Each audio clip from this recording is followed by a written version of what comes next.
Having just upgraded my factory using a combination of Applied Energistics and Create Mod, the next logical step is to use my upgrades to automate everything in Minecraft. For legal reasons, I did not in fact automate everything. I just hit the arbitrary number of things that allows me to include the word everything in the title.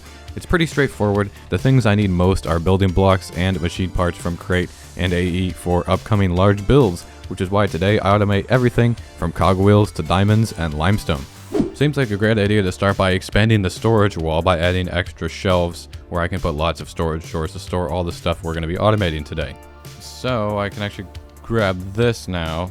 I have a bunch of these drawers that have been sitting here with materials in them, so I'll bring them over. I'm going to use bigger storage drawers here for things that I want a lot of, mainly building blocks. I don't need to store like 16,000 repeaters or something. That's a huge waste of resources and time. Pretty sure once I put a trim there, then it'll actually go into the rest of the ME system. Yeah, look at that. You can see the andesite now. Granite, you can see that stuff, but it's not going in automatically. That's the problem. It's also possible that I may run into limitations with the way I'm sending auto-crafting requests in the ME export bus, because it might run out of slots eventually. I guess I'll worry about that later though if I have to, and instead move on to making some covered cables, which you can dye with different colors to differentiate them and keep them separated.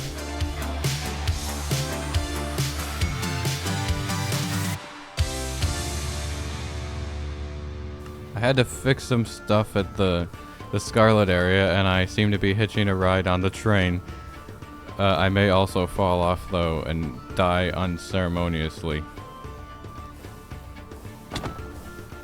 Ooh. Okay, this is a little bit better.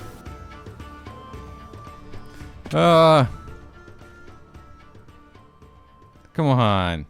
This should look nice. I just realized I can put my my terminals, set them into this wall, and then it will look kind of epic, I think. So I'll put the pattern access one here. Here, now look, it's set into the block, so that actually, I think that looks a lot cooler. Also, how come it's showing all of this stuff on, like, including the orange? I thought it says on the wiki thing, 32 channels per face. This thing is coming out of a completely different face from the orange dense cable. So why is it showing? Is it going to add up to 64 or is it going to cap out? That's what I'm worried about. So I'm now importing the wool directly up here, and it's no longer being imported down here at all. And all the colors are going here, and I discovered that a cool thing I could do is provide substitutions for using the covered recipe. So it can use all the wool types to do it, not just white wool. It still makes white wool a lot more, but it will use all of the above. So it'll be much faster making covered cables now.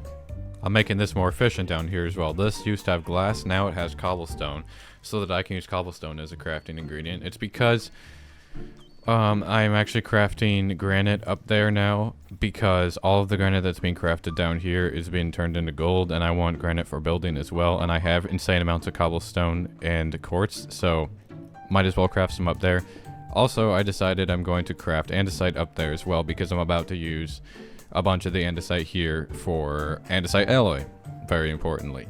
I'm going to make andesite alloy over here. I'm using a very simple ME system here to basically just create an item pipe that pulls nuggets from the hopper and sticks it into the basin where it's making andesite alloy from, I think, 1 nugget and 1 andesite gives you 1 alloy when you use the mixer, which is way more efficient than crafting. There we go.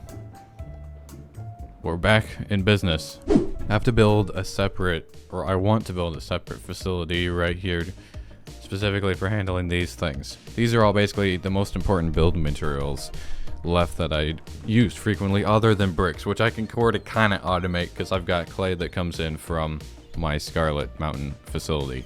I have to make blackstone out of cobblestone, which I'm going to do right here. It gets split in half, and then the other one goes into a ME network basically for storage in case I want blackstone by itself, because remember, we're automating everything. Almost. Bruh. Do not run anyone over again, or else I will write a strongly worded letter. Ooh, here it goes. Look. There's the blackstone. What about this? Come on. Oh, there we go. Great. So look, there's now blackstone in there. And then it went also into this storage drawer. And since that blackstone is used for making deep slate along with basalt, I'm going to need a little bit of ice if I want to make a basalt farm. And then I got distracted and automated dripstone, which only took about 30 seconds because it's really easy. That feels really good. Finally being able to make dripstone automatically. It is heated, it has water, it needs clay, and then it turns 8 cobblestone into 8 dripstone. And now one of the more important building blocks that I need is all done. Which means next up is 2 lava water liquid farms. One of them is going to be for limestone, which is very strange, involving honey. And then the other one is just going to be a basalt farm for basalt on its own, also as a crafting ingredient for deep slate. Is it lava on water? Or is it water on lava? Not that. Water on lava? No.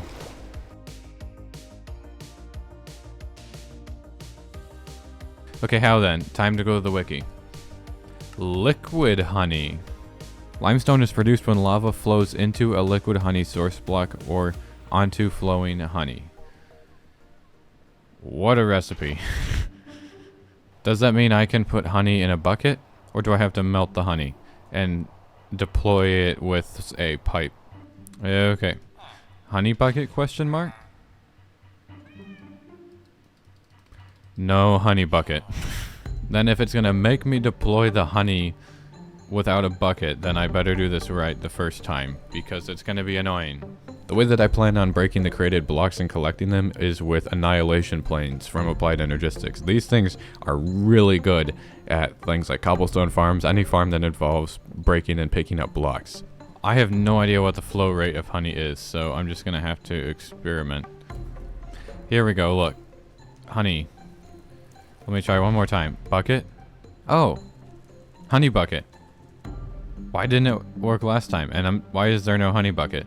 Oh, I guess I could have looked here and it just doesn't show. Whatever. Okay. I'm just dumb, but fine. What? Put the honey there. No, do not flow that way. So what happens if I put lava then? There, look. Limestone. Okay, it seems to be just fine like that. I think I'm all good to go. Let me just melt down the rest of my honey. All I need now is to activate those annihilation planes, and that'll get started. But I will do that momentarily. I'd now just rather set up the basalt farm. Here comes the basalt. A little bit more annoying, actually.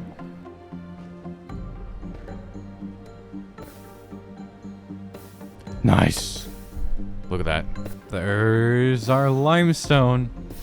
That's so much nicer with the annihilation planes. Oh my goodness. So much less laggy. All this stuff has quite full. We're just missing the tough, and we're also missing the deep slate. Tough is actually really useful because it's how you automate zinc and copper. The final thing that I need here is lava. So I'm gonna make a pipeline to bring lava all the way from over here. In case you didn't know this was a fluid tank, there's the fluid decal there, right? You definitely didn't know that. If it weren't for that, you would have no idea, obviously. I'm gonna need so many fluid decals.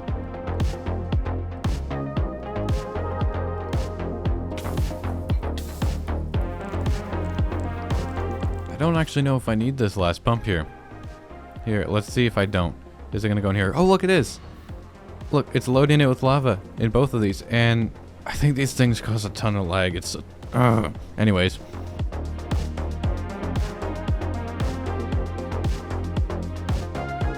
Everything here is working quite splendidly. I'm making most of the building blocks I could ever want.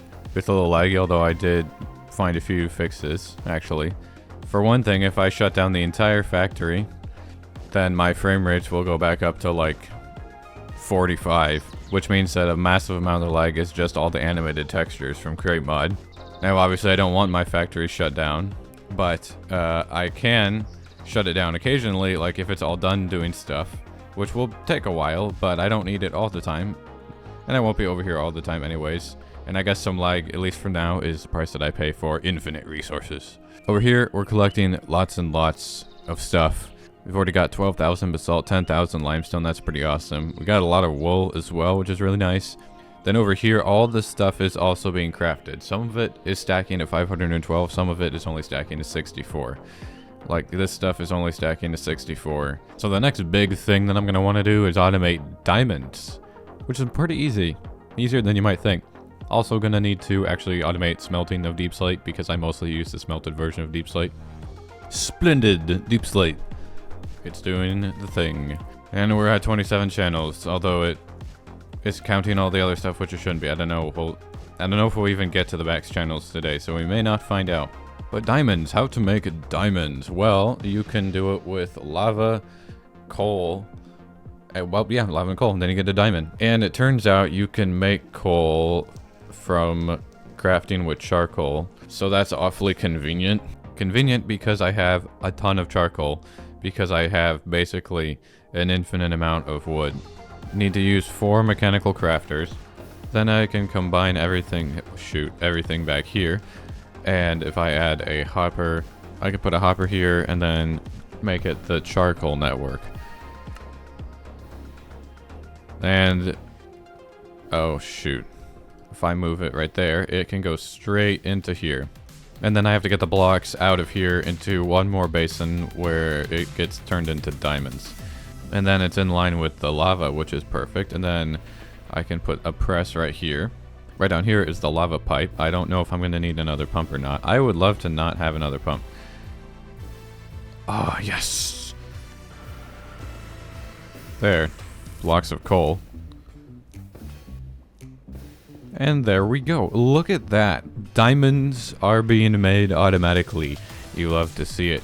So I only feel like I only really want to store 64 diamonds because they're honestly not that helpful to me outside of a crafting ingredient. It's not a server. It's not currency. And if it were anyways, having a diamond farm would be basically the same thing as the Federal Reserve printing infinite amounts of money. And we all know how well that works out. And if you don't, I highly recommend figuring that out if they're in the US. Last step here is to just import diamonds. Right, so that's that done. Let me see. So that means I can go down here and I can automate the engineering processors, which takes like, it's got storage for 500 of those. So that's gonna be more like 500 diamonds in storage. I had to rearrange where the diamonds were being stored in order to get this network to pull the diamonds in, but now it's making engineering processors automatically up to 512. Next thing I want to do is make slime for sticky pistons, because sticky pistons are a useful crafting ingredient in several Applied Energistics things, like the very important storage buses. Not to mention, slime is good for lots of other things, for crate mud. This means I'm going to have to make wheat farm for dough and a cactus farm for green dye to turn into lime dye in order to craft slime. And I bet I can get white dye just from composting the seeds from the wheat farm, and then cactus for the green dye. So I'm going to make 2 relatively small farms down in the basement again by the wool farm. I'm going to make one for cactus and one for wheat. All in order to make slime so I can make sticky pistons and anything else that needs slime.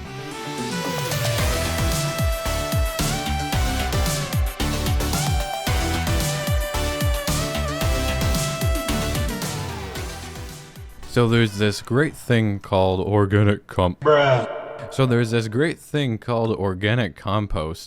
and what it does is it turns into rich soil, and then when you plant stuff on it, it acts like it bone meals it every so often. A lot of this is rich soil. You can see it's much different looking, and if I were to harvest it, it would almost like bone meal it every so often for free. So I figured to speed up the wheat production even more, not that I probably need to, I'm going to mostly fill it with the rich soil. Basically let it sit outside by water and sun and then mushrooms if available. So I can certainly put it in the water and in the sun. And after a little while it will turn into what I need. Alright, check out what I got. So this little system here, I'm getting better at making these very compact, but it takes in wheat and seeds, and it just dumps the seeds straight down into a composter, and then it sends it into a little storage system here. So we get bone meal, we also get the dough, and we get the green dye. Green dye is just coming from here from this cactus farm. It's just a vanilla cactus farm. I even have a bubble elevator, all vanilla. You'll love to see it. And then the wheat goes here, it gets turned into flour, and then you also get seeds when you do that. So it sends, okay, it sends the seeds over here to the composter, then it sends the flour over here. And then that just also goes into the storage drawer system. So all that needs to happen now is, well, actually I should put that there, but I just need to connect this with an ME line basically and import the stuff up into the area up here, and then I can auto craft it into the correct dye in the slime.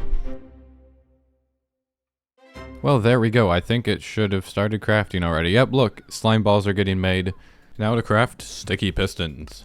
Next up is going to be making polished rose quartz automatically, which are used to make electron tubes in order to craft most of the more advanced crate machines. Anything that's a smart anything needs an electron tube. Anyways, all I have to do is just make a pattern here for rose quartz. Throw it in the terminal. Now I can make another pattern for electron tubes. Then to get that working, I need to come down here, turn this on, and crush some diamonds. And then make 6 pieces of diamond sandpaper. Ooh. And over here, I managed to squeeze in some very nice automation. I think each diamond sandpaper has 1,000 uses, and it goes on this deployer. Now all I need to do right here is I have an export bus, not polished. I filter it just for rose quartz, and it should stick it. Let me get rid of this temporarily. And look, it already made it. It already made it. Filter this for polished rose quartz, and now watch what will happen. See, it'll use the sandpaper, the diamond sandpaper. I need to import polished rose quartz from here, so that way I didn't have to have a separate import bus. I could just load it into the quad storage drawer. Another thing done. So now all I need is brass and copper. Then that'll take care of everything from crate that I want to automate, basically. And I can get both of those things from crushing tuff. And if I can't get enough copper from crushing tuff, I'll do the Viridium. But if it's plenty good just from tuff crushing, then I won't bother doing Viridium now. So let's give it a shot, shall we? Oh, look at that. It's already working. Oh, I mean, it's going a stack at a time. But still, I think it's pulling it out of the main system for some reason, which I didn't think it could do. Yeah, it is. I didn't think it could do that. Well, this is good for a small amount of copper and zinc. Not a lot, though, for the amount of tuff that it consumes. So we'll see. It may not be worth it in the long term. Okay, this is not worth it. It's using all my tuff, and I don't want it to do that. And it's so slow anyways. It wouldn't even be good for making brass, because I'm going to need so much brass for other stuff anyways. I might as well make brass elsewhere. And look at how much stuff needs brass. There's no way I'm going to do that here at any speed. But I won't tear this down. I'll just shut it down. And that way, if for some reason I want this to be active again, I don't have to rebuild it. I can just flip a lever. Oh, by the way, baby bird update from last time before I forget. The baby robins in the nest outside my door that I've mentioned a few times. Last time they were pretty darn grown up, and literally like the day after I uploaded that video, they were leaving the nest and already trying to fly around and hop around outside. I got a couple pictures of them when they were like in the bush near their nest, but later that day, most of them just disappeared, and I haven't seen them since then. I thought they were gonna come back to the nest, but they seem to just be gone. So hopefully they're gonna do their thing and be okay wherever they are. But this is probably the final baby robin update. But there's one more thing I would like to do before we call it a day in this great epic of automation.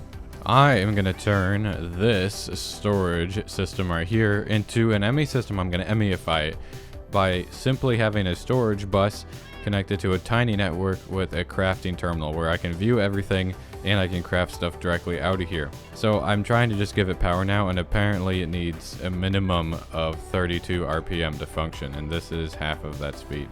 Oh my god, that was so annoying. There's 8 water wheels. 8 of them.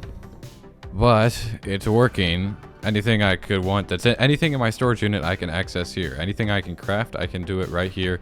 Like, oh, I want to craft some acacia planks. Oh yeah, we'll craft some acacia planks. That's pretty cool. And that, my friends, is the conclusion of automating everything, almost, in Minecraft Crate Mod. But I'm super excited now to get in some big building projects, some construction of infrastructure, some vehicles, defense installations, more factories. But hey, they'll have to wait till next time. If you enjoyed this video, don't forget to drop a like and hit that subscribe button down below. Thanks for watching. I've been Sbeev. Hope you have a good rest of your day, and I'll see you next time.